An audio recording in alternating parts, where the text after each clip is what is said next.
sufrimos el último temblor fuerte, ¿no? Hace ya 2 años y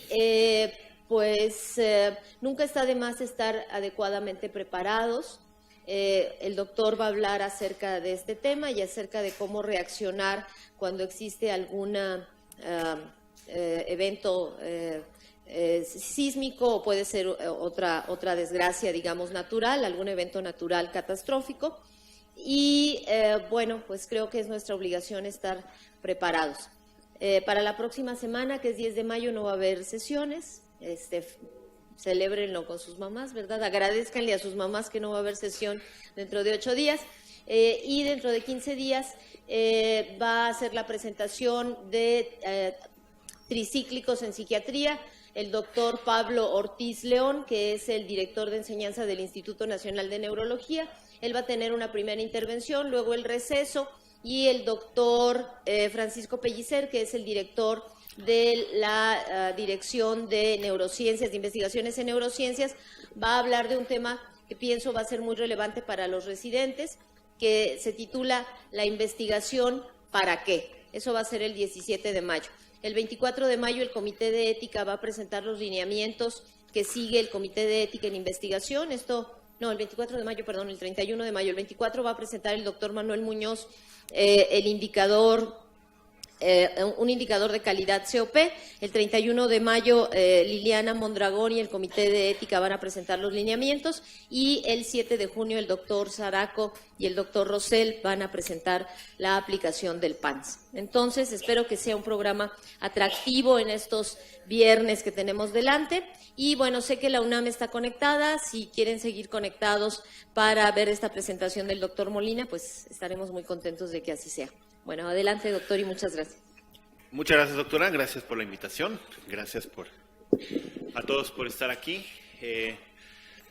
Efectivamente, la doctora menciona correctamente, no es la primera vez que doy este tema, pero es un tema que considero muy relevante, muy interesante, y que todos nosotros en un momento dado lo debemos de conocer, de abordar, debido a que todos podemos estar expuestos ante condiciones perturbadoras que pueden poner en peligro la vida y la función, y al intervenir a este tipo de personas, creemos que solamente un profesional de la salud mental pues está capacitado para ello. Y no es así. Realmente la primera intervención en desastres o la primera intervención psicológica no necesita una intervención técnica, pero sí necesita una intervención empática. También se considera que las personas que ya contamos con un cierto conocimiento en la salud mental, ya de antemano sabemos dar esta intervención, lo cual también es falso.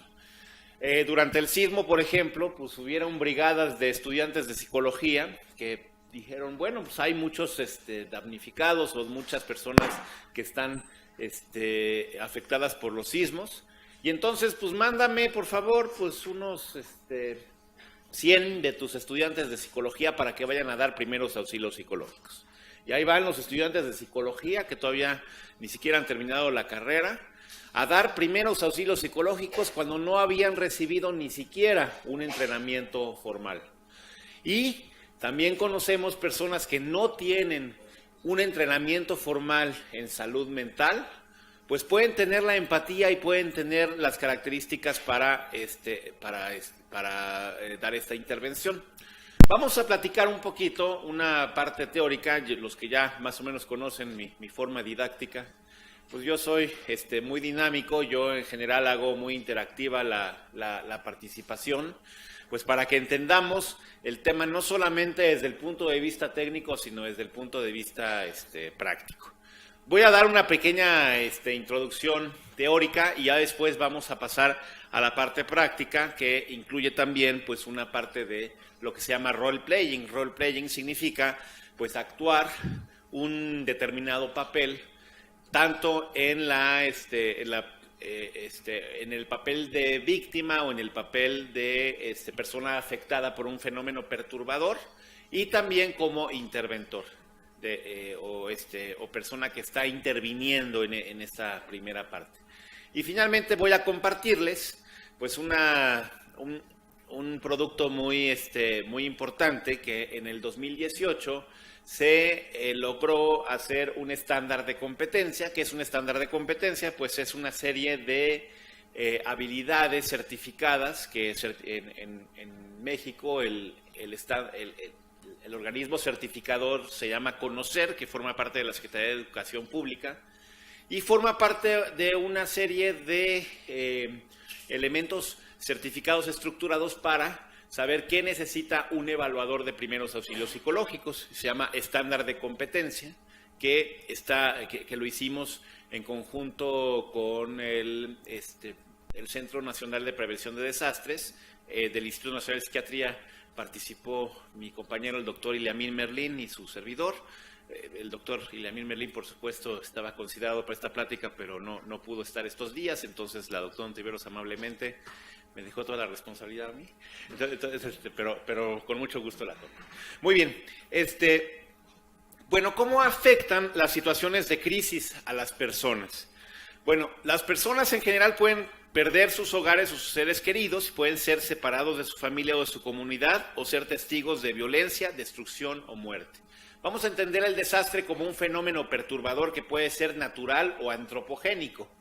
Dentro de los naturales están los sismos y los fenómenos, los fenómenos geológicos y meteorológicos, y entre los fenómenos geológicos pues somos expertos, ¿no? En México, ¿no? Está los sismos, están las erupciones volcánicas, están también los deslaves, y por otro lado los hidrometeorológicos, están los huracanes, las inundaciones, fundamentalmente, ¿no? Bueno, si nos damos cuenta, en México tenemos, pero amplia posibilidad de tener estos desastres naturales, ¿no? Yo la verdad he buscado si hay algún país en el mundo que tenga 5 placas tectónicas, y no, solamente en México. Vemos el meme países en donde no sé qué, y nada más sale México. Pues sí, países donde solamente hay 5 placas tectónicas que confluyan, está México. También países que tengan 2 penínsulas donde puedan llegar huracanes, está México también. Y también 2 litorales, pues hay algunos países que tienen 2 litorales, no muchos. Entonces tenemos muchas posibilidades de que lleguen fenómenos hidrometeorológicos. Y por la otra parte están los fenómenos antropogénicos que lamentablemente pues ahora estamos viviendo pues una situación de violencia creciente en nuestro país, secundario a el crimen organizado y a muchas condiciones pues que estamos pasando, y esto también denota que continuamente las personas están siendo víctimas de violencia, de asalto, de asesinatos, y esto también genera una condición de fenómeno perturbador. Entonces en México podemos tener de los 2 tipos de fenómenos. ¿Y qué puede ocurrir? Pues bueno, si yo me veo como una víctima que está en un momento dado recibiendo un fenómeno perturbador, pues yo puedo perder mi casa, yo puedo perder mi integridad, yo puedo ser testigo de que mi familia está en peligro o mi familia ha sido asesinada. O bien, quizá yo no estuve en ningún fenómeno o en ninguna condición, pero el hecho de escucharlo, el hecho de imaginarme cómo ocurrió, también me puede generar un fenómeno perturbador. Y es por esto que yo insisto también, nosotros como profesionales de la salud mental, pues también podemos tener lo que se llama el trauma vicario o la condición de exposición a una situación de riesgo. ¿Ok? Bueno, las personas en un momento dado pueden perder sus hogares, sus seres queridos, pueden ser separados de su familia o de su comunidad, pueden sentirse generalmente abrumados, confundidos o muy inseguros acerca de lo que está sucediendo, y puede tener mucho miedo o ansiedad, o pueden ser en un momento dado ser insensibles ante esta condición. Y algunas personas experimentan reacciones leves, mientras que otras pueden reaccionar en forma más grave ante estas condiciones. Bueno, ¿cómo afectan las situaciones de crisis a las personas? O sea, ¿cómo crisis en un momento dado implica la condición en que las personas en un momento dado pueden en un momento dado estar experimentando una situación que les genera o que les demanda una situación de adaptación. Normalmente nosotros en un momento dado estamos ante una condición que demanda tener homeostasis psicológica todo el tiempo y en un momento dado, pues cuando hay un cambio en nuestro entorno, esto demanda que nosotros nos adaptemos. Es decir, si nosotros tenemos pues nuestro hogar, nuestra estabilidad y de pronto vemos que nuestro hogar está siendo derrumbado o toda nuestra colonia está derrumbada por un sismo, esto genera una necesidad de cambio inmediato. La experiencia con acontecimientos angustiantes anteriores en un momento dado, esto puede implicar, ¿sí?, que esto se sume a la condición de estrés. Y también es importante saber qué tanto nosotros tenemos apoyo en nuestra vida. La salud física que tiene cada persona, la historia personal y familiar de problemas de salud mental, su cultura y tradiciones, y también depende de la edad. No va a ser lo mismo la intervención en niños que en adultos mayores. Bueno, estoy viendo dentro de los presentes a un compañero y amigo, que es el doctor Valerio Villamil, que de hecho él también ha participado en todo lo que es el entrenamiento de salud mental y pues en realidad la doctora Ontiveros también consideró que él estuviera presente, y yo quisiera también, si tú puedes estar interviniendo, Valerio. Obviamente, como sabíamos que ya pronto vas a emigrar, te vamos a extrañar. El doctor Valerio tiene una buena oportunidad en Estados Unidos, pero quiero reconocer todo el trabajo que el doctor Valerio Villamil ha tenido con este tema durante mucho tiempo. Muy bien, ¿qué son los primeros auxilios psicológicos? Bueno, se refiere a la respuesta humana de apoyo a otro ser humano que está sufriendo y que puede necesitar ayuda. Básicamente. O sea, no, en los primeros auxilios psicológicos es una intervención humanitaria en la cual vamos a decirle a un ser humano, o vamos a hacerle sentir a un ser humano que está sufriendo, que estamos manifestando nuestro apoyo. No le vamos a dar una intervención, no le vamos a dar un consuelo. Cuando a mí me preguntan, oiga doctor, ¿pero qué le digo a alguien que acaba de perder a su hijo? ¿Cómo le digo que algo para que se sienta mejor? Pues no hay nada que decir cuando pierdes a un hijo. No hay nada que decir cuando se cae una casa. No hay nada que decir. Lo que hay que hacer es demostrar que estamos ahí y que estamos ofreciendo apoyo emocional y estamos ofreciendo una consternación ante lo que está ocurriendo, y que de alguna manera nosotros no vamos a resolver el problema que está teniendo, pero que por lo menos estamos ofreciendo nuestra presencia. Y créanme que eso es más que suficiente en un momento dado de estar ante una persona que tiene un evento perturbador reciente. ¿Para qué son los primeros auxilios psicológicos? Bueno, pues nos ayudan a brindar ayuda y apoyo prácticos de manera no invasiva, nos ayudan a evaluar las necesidades y preocupaciones de cada persona. Alguna vez alguien nos dijo, pero ¿cómo le voy a preguntar a una persona que acaba de perder su casa, por ejemplo, qué necesita? Pues ¿qué no es obvio lo que necesita? Lo que necesita es tener una nueva casa. Y pues los instructores nos decían, tú no lo sabes, tú no sabes realmente qué es lo que cada persona desde su propia perspectiva necesita, y debes de preguntárselo para que en un momento dado tú puedas por lo menos demostrar que estás interesado en ayudarle a esa persona, y eso puede disminuir en mucho la carga de estrés que está teniendo. Nos puede ayudar para evaluar las necesidades y preocupaciones personales de cada persona. Nos puede ayudar a las personas a entender sus necesidades básicas, por ejemplo, comida y agua e información. Muchas veces, ¿qué es lo que más busca una persona que es víctima en un desastre? Pues busca localizar a su familia. Lo primero que busca es sentirse que de alguna manera su familia está enterada que él está bien, o bien que él sepa que su familia dónde está y que de alguna manera cómo está o dónde está en ese momento su familia. Nosotros durante unos primeros auxilios psicológicos podemos ayudar justamente a preguntarle a esa persona su nombre y en un momento dado cómo podemos localizar a sus familiares con el objetivo de que esa persona esté presente. Es importante escuchar a las personas, pero no presionarlas para que hablen. Es decir, pues ayuda, dime qué sientes, dime cómo te sientes, te va a ayudar. ¿En serio te va a ayudar? No, pues obviamente eso lo va a cohibir más. Muchas veces la simple presencia física y emocional en los primeros auxilios psicológicos es más que suficiente. Es por eso que yo insisto, no se necesita un entrenamiento formal en salud mental. Lo que sí se necesita es una presencia empática, ¿sí? Es importante reconfortar a las personas y ayudarles a sentirse calmadas. ¿Y cómo?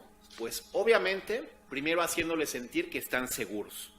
O sea que ya, número 1, el desastre ya pasó. Número 2, están en una zona que ya es segura. Y número 3, que ustedes y el equipo están ahí para ayudarles en lo que sea posible.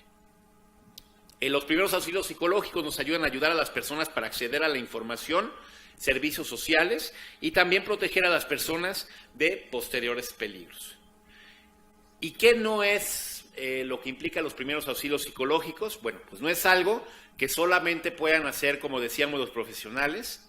No es un asesoramiento profesional y tampoco es un debriefing psicológico. En inglés, debriefing significa desmenuzar. Debriefing significa analizar un hecho en una forma demasiado descriptiva, de alguna manera para que la persona al describir, algunas personas consideran que el describir ampliamente una condición puede ser terapéutico.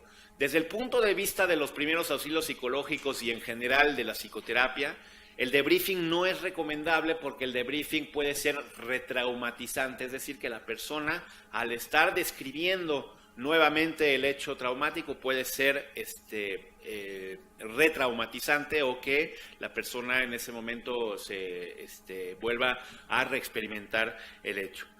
Tampoco es pedir a alguien que analice lo que ha sucedido o que ordene los acontecimientos. Y bueno, pues aunque los primeros auxilios psicológicos supone estar disponible para escuchar las historias de las personas, no se trata de presionarles para que cuenten sus sentimientos y reacciones ante la situación. Bueno, nuevamente aquí insisto que no es que la persona describa con pelos y señales qué fue lo que pasó del evento traumante. En realidad, más bien es que para que nosotros demostremos emocionalmente que estamos ahí.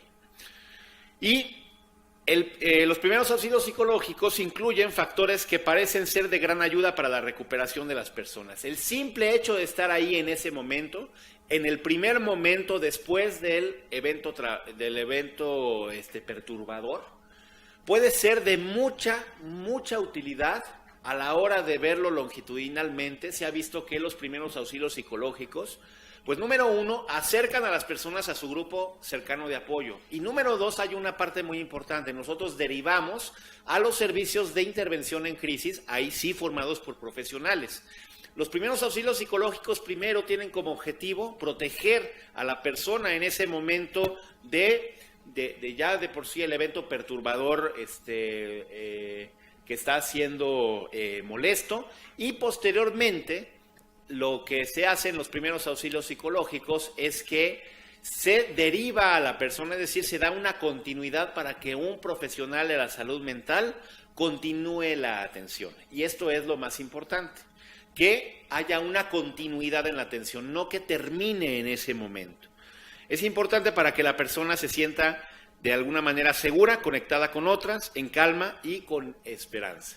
Recordemos, nosotros no le vamos a prometer ni que se le va a reconstruir su casa, ni que en algún momento vamos a regresarle lo que perdió, pero por lo menos sí vamos a demostrarle que estamos interesados en esa persona y que vamos en una forma humana a poderle acercar la ayuda que sea necesaria. Y esto le va a permitir a la persona tener un acceso al apoyo social, físico y emocional, y que la persona se sienta capaz de ayudarse a sí mismos como individuos y como comunidades. Entonces, algo muy importante es que los primeros auxilios psicológicos son para todos, tanto para niños como adultos, pero generalmente como los niños tienen una forma diferente de expresarse, generalmente la forma de intervenir en los primeros auxilios psicológicos es diferente. Y no se debe de esforzar, insisto, en la ayuda en aquellos que no la desean. Debemos de respetar que una persona que no desea la ayuda, pues no la reciba si no es en un momento necesario. Y, por ejemplo, ¿cuándo no está indicada los primeros auxilios psicológicos? Bueno, pues para personas con lesiones graves que ponen en peligro la vida y que necesiten atención médica urgente. Obviamente, nosotros ya hicimos el screening o el triage de qué personas tienen alguna lesión física y estas personas tienen que ser atendidas en forma médica inmediata o demoradamente. Es decir, si son urgencias rojas, que la atención es inmediata, o si es urgencia amarilla, que la atención puede demorar no más de 1 hora. Cuando las urgencias no son rojas ni amarillas, entonces se consideran urgencias verdes, y de esas urgencias verdes ya es cuando podemos en un momento dado considerar primeros auxilios psicológicos. Las personas que están tan alteradas que no pueden ocuparse de sí mismas o de sus hijos. Aquí vamos a ver que todas las personas van a tener una forma de reaccionar diferente y por lo tanto habrán personas que estén más proclives hacia lo que es la crisis. Algo muy importante, nosotros nos imaginamos crisis exclusivamente como la parte de agitación. Nos imaginamos una persona llorando, gritando, completamente descontrolada, completamente desbordada en sus emociones. Y nuestra primera reacción, justamente, ¿cuál es? Pues llegar a calmar a esa persona. ¿Y cómo la tratamos de calmar? Pues llegamos entre 5 personas, todo el mundo, cálmate, no pasa nada, lo más importante es que tenemos salud, ¿no? Y empezamos a dar intervenciones que no son pedidas en ningún momento, y esto no ayuda justamente a que la persona se calme. Otras personas dicen, pues lo más importante es que la persona se calme. ¿Por qué? Pues porque la persona en un momento dado, cuando tiene una crisis demasiado grave, pues está contaminando de alguna manera todo el entorno, porque es también perturbador para uno como interventor ver a una persona que está en una crisis. Pero esto no significa que nuestra principal intervención sea para que la persona se calme, sino para que la persona esté segura, ¿sí? Vamos a ver obviamente que una persona que está en crisis, pues habrán pocas palabras en ese momento que puedan calmarla inmediatamente, pero lo más importante es que cuando la persona se sienta en un ambiente seguro, la crisis tarde o temprano llegará a yugular. Pero aquí lo más importante es que la persona esté en un lugar seguro y también en un lugar donde no esté contaminando. Contaminando me refiero a que también la crisis por sí misma sea un fenómeno perturbador que pueda en un momento dado también perturbar a otras personas o a otros evaluadores. Pero bueno, como decíamos, la crisis o la agitación es la forma como más conocemos una condición de una reacción emocional desbordada. ¿Qué pasa también con el embotamiento? Recordemos que el embotamiento es un síntoma característico del estrés agudo, que es el estrés o es la serie de signos y síntomas, el trastorno que se dan inmediatamente después de un fenómeno perturbador y dentro de un mes de que este sucedió. ¿Y cómo son los embotados? Pues esos no gritan, esos no lloran y al contrario, ¿no? Están muy calladitos y podemos confundirlos con personas que se lo toman muy tranquilos, son personas muy ecuánimes, mira nada más, esta persona qué fuerte está. Y no, lo que está teniendo es un episodio disociativo. Y ese tipo de episodios también pueden ser considerablemente perjudiciales para el desarrollo de estrés postraumático. Entonces vamos a ver que dentro de las crisis psicológicas Habrán algunas que tendremos que separar, unas por agitación, es decir, unas por hiperreactividad y otras por hiporreactividad. Y habrán algunas de las que están en medio, la normorreactividad, por así decirlo, que también están en un momento dado conscientes, no están ni agitadas ni embotadas, pero que de alguna manera también están presenciando el fenómeno perturbador y que también en un momento dado deben de recibir estos primeros auxilios psicológicos. Y los primeros auxilios psicológicos se centran en ayudar a las personas que han sido afectadas recientemente por un acontecimiento traumático. Se puede facilitar los primeros auxilios psicológicos tan pronto como se establezca contacto con personas que están en situación de angustia y normalmente será durante o inmediatamente después del acontecimiento. Sin embargo, a veces pueden ser días o semanas después, dependiendo de cuánto ha durado el acontecimiento o de cuán grave ha sido. ¿Alguien de ustedes estuvo en las intervenciones del sismo del 2017? ¿Pueden levantar la mano? Aquí. ¿Y alguien fue de brigadista en Álvaro Obregón? Yair, sí, Carmen Warner, perfectamente me acuerdo. ¿Quién más? Cuando fue el sismo del 2017 estaban en el internado, ¿no? Los R1, ¿no? Porque estaban así. ¿Y qué hicieron en su...? Pues pueden pasarse el micrófono, ya podemos empezar a... ¿Qué estaban haciendo? ¿Y qué hicieron? A ver. Ya vamos a empezar la participación. ¿Alguien que quiera comentar su experiencia?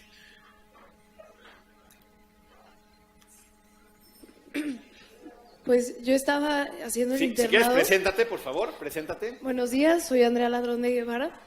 Yo estaba haciendo el internado en el Hospital General de México, en el servicio de ginecobstetricia. Y pues bueno, básicamente nosotros cubrimos por guardias todos los servicios, pues para que siguiera funcionando el servicio lo más normal posible, porque pues el hospital es un centro de referencia. Más que salir a las calles, pues mi experiencia fue intrahospitalaria. Ok. ¿Tuviste heridos del sismo que llegaron de Álvaro Obregón o algo así? No. ¿O estabas en ginecobstetricia, nada que ver? Exactamente, nosotros estábamos en esa área, pero sí el servicio de urgencias pues recibía más que heridos propiamente por el sismo, a los que venían referidos de otros hospitales de como mayor experiencia en trauma, que no podían atender a otro tipo de pacientes. Esa fue más bien la función. ¿Tuviste algún tipo de intervención en primeros auxilios psicológicos del Hospital General, en cualquier área? Sí, llegaba mucha gente que estaba buscando, pues quizá ese tipo de atención. Se les brindaba, había como una especie de triage improvisado un poco en la entrada, y ya de ahí pues se canalizaba a los diferentes lugares que realmente pudieran apoyarlos en ese momento. Ok, y era el personal de salud mental, de ahí de quien daba ese triage. Era el personal de urgencias. Urgencias. El Hospital General desgraciadamente no cuenta más que con una persona que es de salud mental. Muy bien. ¿Alguien que quiera participar en de lo que hizo en el sismo? Cuando empiezo a preguntar ya la gente se empieza a salir, ¿no?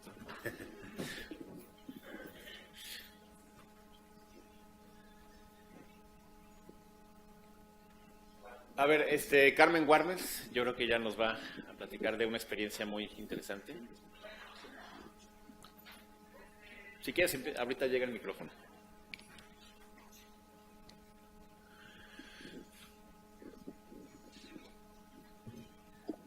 Hola. Bueno, yo estaba en el R1 y hicimos varias cosas. Me tocó de guardia ese día. Y pues fue una guardia muy extraña, tuvimos que dar de alta a muchos pacientes, se cortó obviamente la comunicación por celulares, entonces estábamos como tratando de que los familiares de los pacientes vinieran por ellos a buscarlos para llevárselos. Se fue la luz al día siguiente.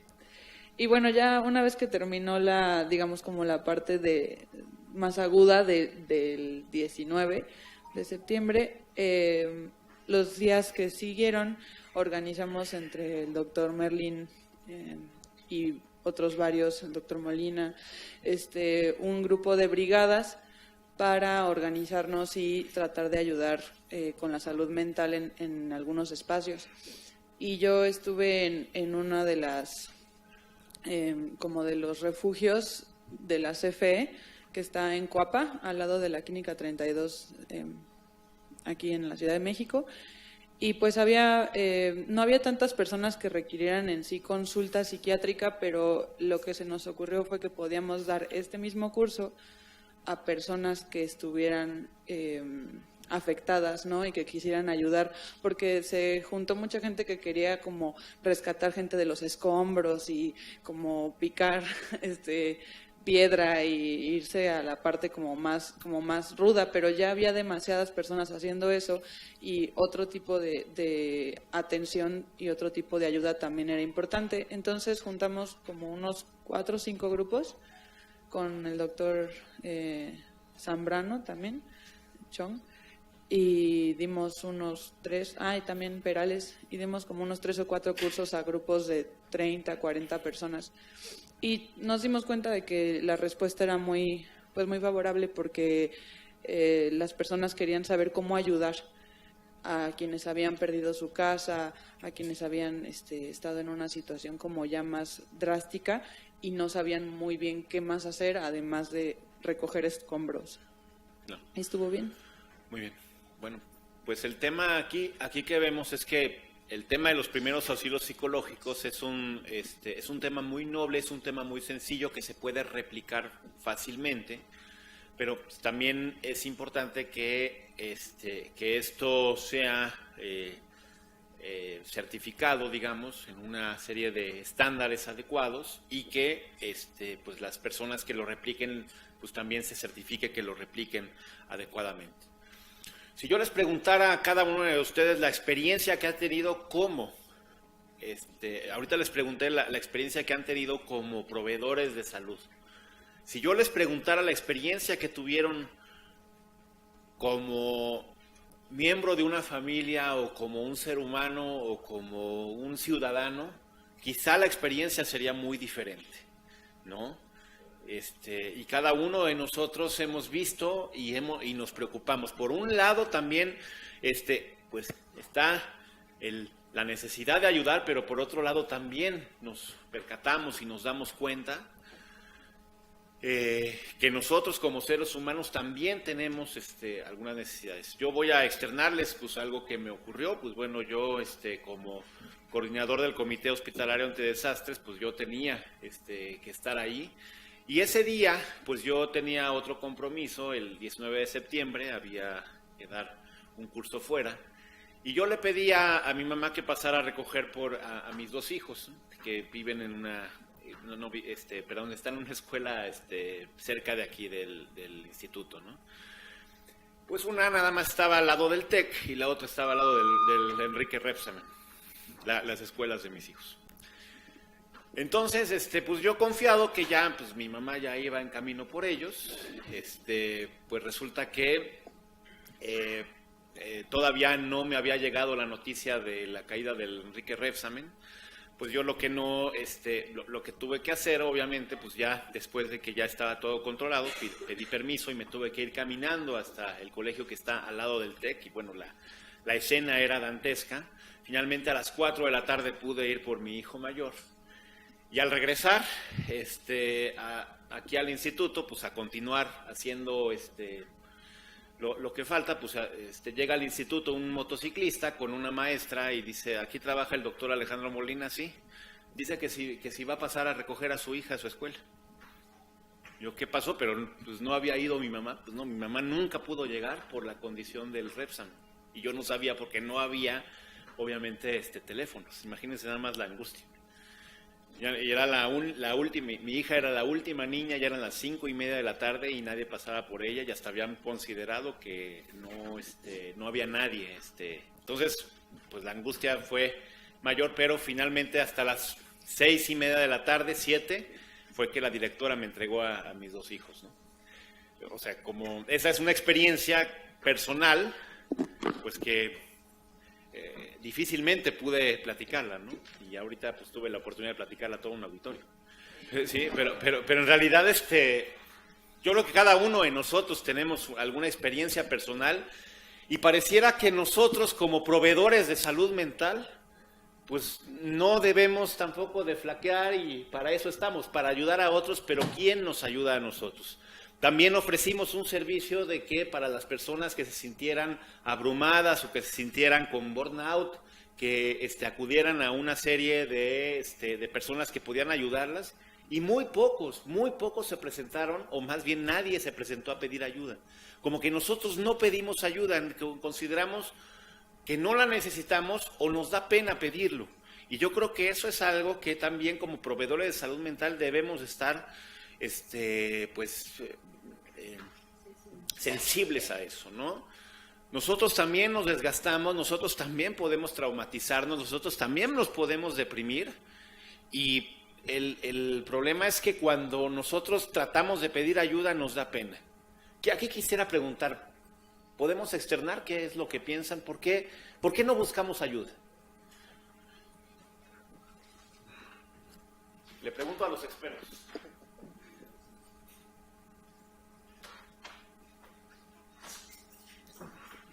Creo que hay varios motivos. Uno podría ser por ignorancia, otro podría ser pues muy narcisista, ¿no? Sí. Claro. Y bueno, ¿no? Yo quería comentar algo, no tanto por qué no pedimos, pero les voy a comentar. Mi familia es muy chiquita, ¿no? Nada más es mi esposo, mis 2 hijos, tengo una hermana con una sobrina y esa es realmente mi familia. Bueno, tengo un hermano, vive en Cancún. Entonces, cuando pasan estas situaciones, pues realmente el que tenga uno una familia chiquita o sepas que tu familia está en un lugar seguro, hace que uno pues no se preocupe tanto, ¿no? Por ejemplo, el caso del doctor, que sus hijos están en otras escuelas y que están cerca de sitios en donde hubo una desgracia, bueno, pues como individuo, pues eso es terrible. Yo no sabía esta historia, me conmueve mucho que el doctor la comente, y uno no ve eso en las personas, atrás de las personas con las que todos los días estamos trabajando o que en ese momento, ¿no? En el momento del desastre, pues están trabajando y ayudando a otras personas. Entonces, bueno, les decía, mi familia es pequeña. Mi marido trabaja en la Universidad de Anáhuac del Norte, pues allá ni se sienten los temblores, entonces yo sabía que él estaba bien. Mis hijos en ese momento, ninguno de los dos estaba en el país, entonces pues así como que no tengo que preocuparme por mis hijos. Realmente solo me preocupaba mi hermana y mi sobrina y rápidamente pudimos establecer comunicación, sabía que estaban bien y bueno, me podía yo dedicar a otra cosa. Yo estaba aquí en el instituto, yo estaba en la oficina del doctor Muñoz cuando empezó el movimiento y después sonó la alerta sísmica, porque así fue en esta ocasión. Primero se sintió horrible y luego empezó a sonar la alerta. Entonces, estábamos hablando de algo, al momento de sentir el temblor nos vimos así como, está temblando, y cada quien se fue para hacer lo que tenía que hacer. Yo fui hacia T5 para ayudar en la salida de las pacientes. El movimiento cuando llegué de la oficina del doctor Muñoz a T5 era muy fuerte y cuando llegamos a las escaleras era todavía más fuerte, pero de todos modos salimos, ¿verdad? Yo venía diciéndole a las pacientes que se tomaran una a otra de la mano para pues que eso les diera un poco de apoyo y salir lo más rápidamente posible. Las pacientes todas se portaron excelentemente, ¿no? Nuestros pacientes afortunadamente colaboran mucho. Aquí hemos hecho muchos simulacros de sismo, entonces todo mundo, enfermeras y personal médico, sabe qué es lo que tiene que hacer y cuál es el punto de reunión. Y ya afuera, bueno, pues estuve ahí desplazándome en los grupitos de pacientes. La verdad, todos bien. Había una paciente que estaba embarazada, estaba en una camilla. Era la única paciente que estaba un poco más alterada. Y luego estuve caminando por otras zonas del instituto y aquí, lo que el doctor pregunta, ¿no?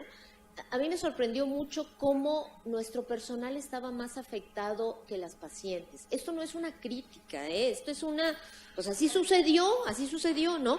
Y yo había compañeras en otras áreas, ¿no? No tanto personal médico, el personal médico pues haciendo su chamba, que estaban llorando, que estaban muy asustadas.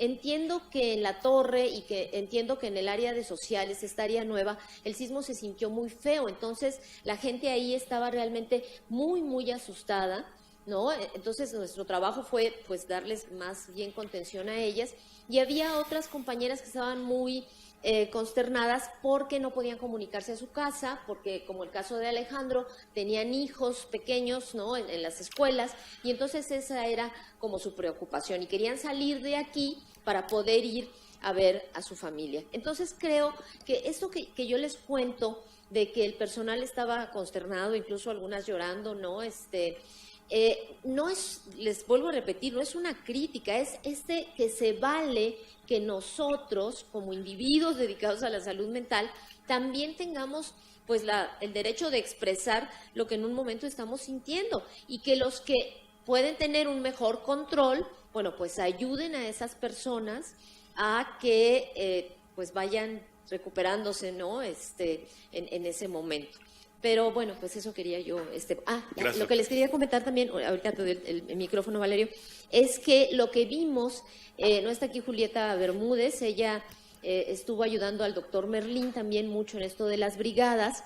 Aparte de la gente que va propiamente a los albergues y que hace el trabajo, pues se necesita alguien que esté organizando y se tienen que hacer registros, ¿no? Esto que uno puede parecerle como para qué apunto nombres o de quién se trata, es muy importante, y generalmente en los albergues de manera inicial no hay esta organización.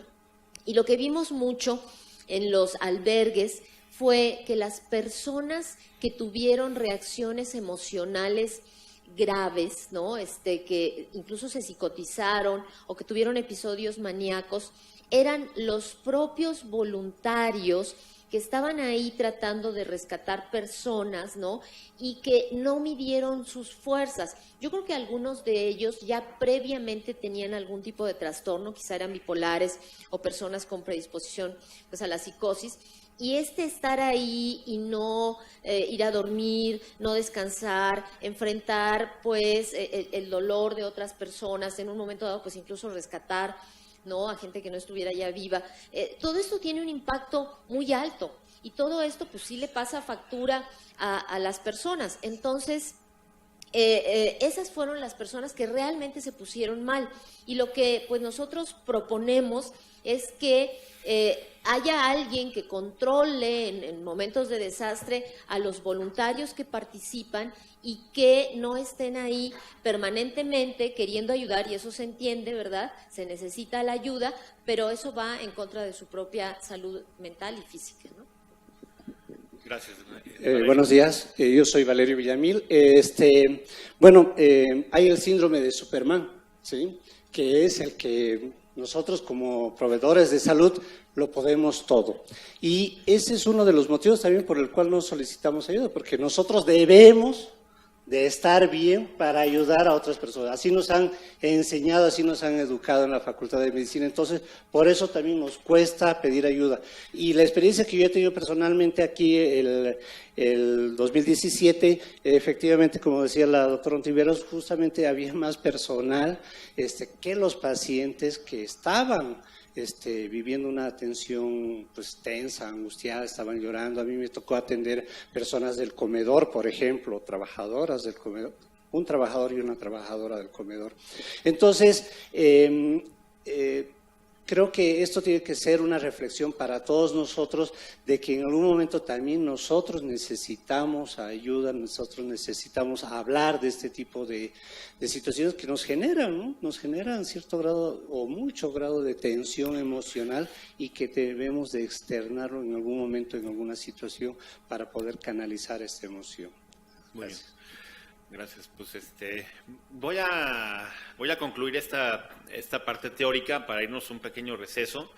Pero qué bueno que nosotros tocamos un tema que normalmente no se toca. Siempre se toca cómo yo proveo los primeros auxilios psicológicos, y nos vemos siempre como profesionales de la salud, pero antes de ser profesionales de la salud, pues somos seres humanos. Antes de eso, tenemos una familia, tenemos nuestros propios miedos, tenemos nuestras propias inquietudes.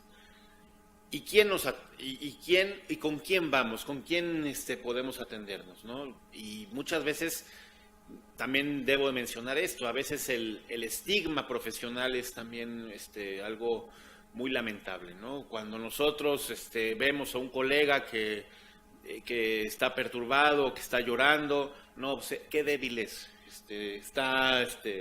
y no, yo creo que aquí es importante también entender hasta cierto punto esa parte, también para que las personas que en un momento dado podemos llegar a tener alguna flaqueza en este aspecto, pues nos acerquemos también a ser proveedores, bueno, somos proveedores, pero también necesitamos proveernos de esa salud mental.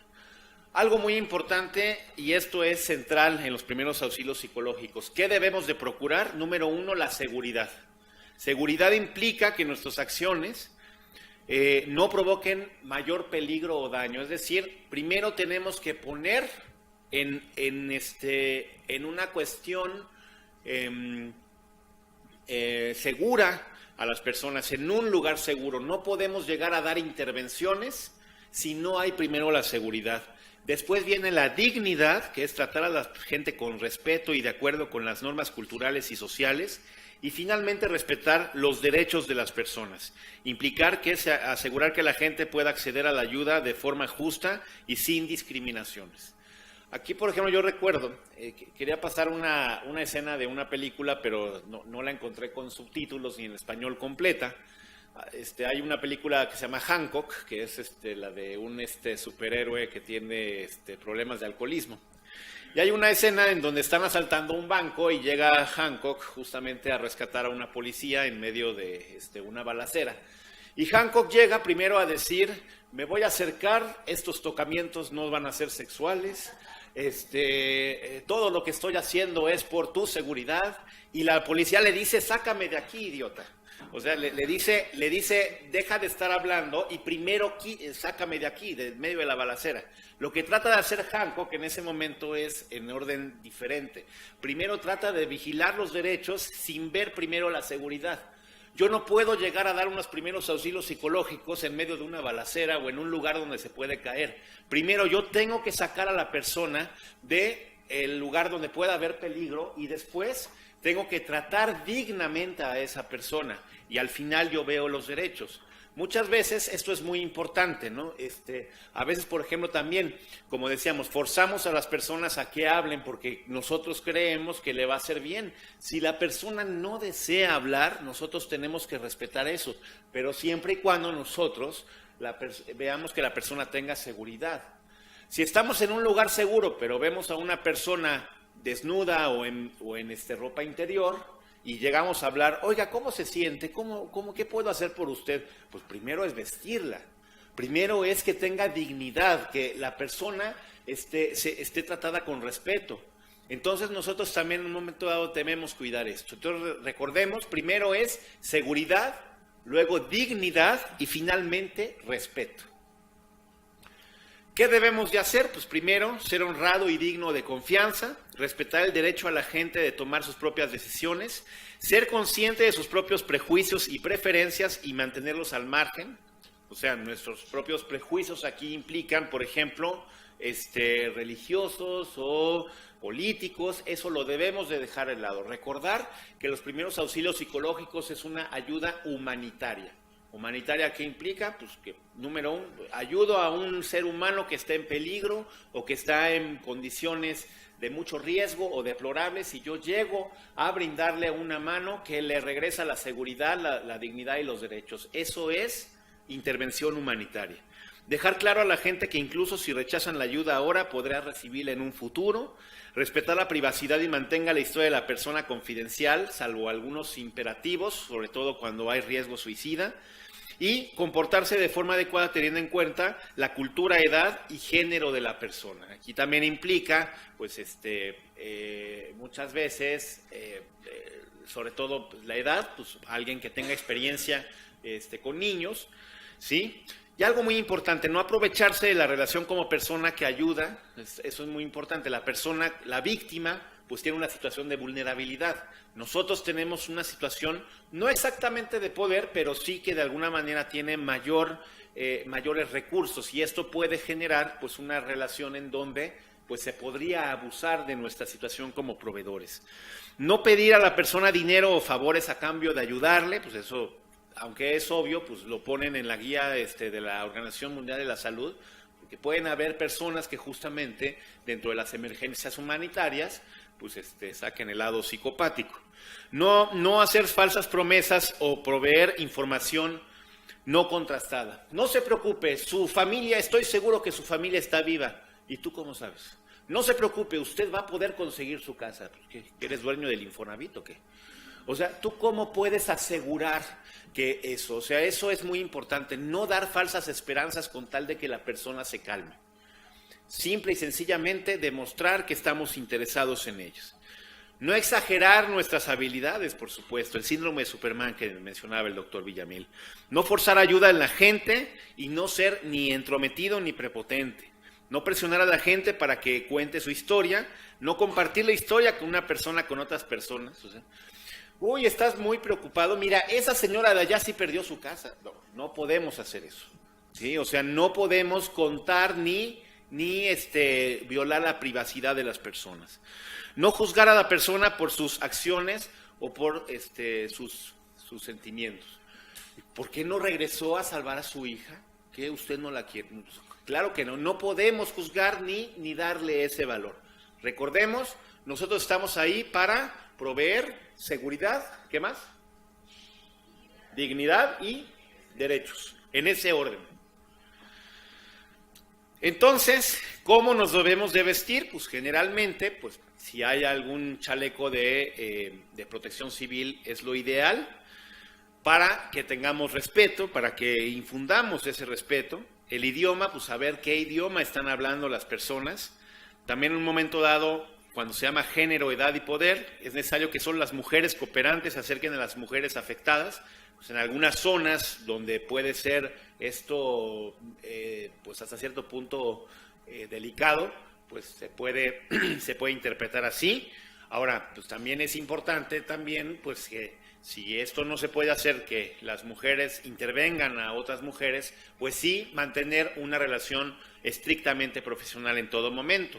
Y lo ideal también es que haya una persona con experiencia supervisando justamente a ellos, ¿no? También me platicaron en una intervención que 2 interventores estaban con una paciente y le decían, no, lo estás haciendo mal, ¿por qué le preguntas eso? Imagínense, delante de la víctima, no es paciente, de la víctima. No, pero que sí, ¿por qué le preguntas eso? Le estás traumatizando más. Y obviamente se estaban ellos enfrente de la víctima discutiendo quién tenía la razón o no. Eso no se puede permitir, pero obviamente no había un tercero con mayor experiencia que dijera, en este momento, los 2 dejan de intervenir. También pueden haber malos interventores y es nuestra obligación en ese momento interrumpir una intervención que sabemos que no es la adecuada. Contacto y comportamiento, pues cuáles son las costumbres en relación con tocar a las personas. Esto en Occidente no tiene mayor importancia, pero en otras religiones puede ser sumamente grave tocar a otra persona. También tenemos que respetar, recordemos, dignidad y derechos. Si es aceptable darle la mano a alguien o tocarle el hombro, o hay algo especial que haya que tener en cuenta en cuanto al comportamiento hacia ancianos, niños, mujeres u otras personas. Y finalmente, las creencias y religiones, eso lo vamos analizando en cada persona. Finalmente, algo que tenemos que hacer, ya ahorita vamos a ir al receso, pues no debemos estorbar al personal de búsqueda y rescate. Recordemos que están los brigadistas, que son los que se meten a los escombros y son los que sacan a las víctimas, y nosotros, como interventores en primeros auxilios psicológicos, estamos en un área donde todo es seguro. Nosotros no podemos en un incendio llegar a dar primeros auxilios psicológicos. Recuerda, porque estamos violando la primera parte. No estamos en un ambiente completo de seguridad. Y es muy importante ser consciente de cada uno de nuestro rol y aceptar las limitaciones de ese rol. Y algo muy importante, cuidar su propia salud y bienestar. ¿Cuántas personas, o sea, a mí empecé a escuchar que personas después del 3er o 4.er día ya estaban agotadas, y entonces pedían que hubieran personas que las rotaran, y resulta que las personas que rotaran también estaban agotadas. Pero resulta que durante las 12 primeras horas las personas decían, oigan, ¿están brigadistas? No, gracias, ya estamos llenos. Y adiós, ¿no? Y entonces resulta que a las 72 horas, oye, ¿y el que vino a preguntar, sabe, le tomaste su teléfono? No. O sea, bueno, obviamente, si tú estás viendo que hay voluntad, le tomas sus datos y en un momento dado, pues puedes después contactarlo. Algo muy importante, ¿eh? Siempre a las 12 primeras horas vamos a estar llenos, pero también se tiene que haber un rol y tiene que haber una organización. Yo algo que aquí quiero reconocer públicamente fue la extraordinaria organización que tuvo el doctor Merlín para coordinar. ¿Cuántos fueron? ¿Cuántos centros fueron que coordinó el doctor Merlín? 10 o 12. O sea, mis respetos. El doctor Merlín coordinó 10 o 12 brigadas, cada una de voluntarios, los 3 turnos. Le dicen que lo reconocí públicamente el lunes. Sí, su papel fue extraordinario, o sea, pero se necesita un papel de liderazgo y de experiencia justamente para coordinar todo esto, ¿ok? Y algo muy importante es cuidarnos nosotros para ocuparnos de los demás en condiciones adecuadas. Si es miembro de un equipo, preocúpese también del bienestar de sus compañeros. Eso, como les decía, nos falta, ¿no? Que pensamos que nosotros para eso estamos, somos proveedores de la salud mental, pero ¿quién nos atiende a nosotros? Por ejemplo, la doctora Ana Fresán, que es una amiga muy querida mía, que ha estado justamente en esta parte. ¿Quién se encarga de cuidar justamente a la salud mental? El problema es que, ¿en qué momento vamos con alguien para realmente externar nuestros problemas? ¿Y en qué momento nosotros lo externamos? ¿Y en qué momento, en un momento dado, lo ocultamos para que pues, no vayan a pensar mal o no vayan a decir que yo no sirvo para esto? Nos lo llevamos de reflexión. Tenemos un receso, si gustan, para que terminemos también rápido, de 15 minutos. Nos vemos 9:25 para concluir con la parte de práctica. Gracias.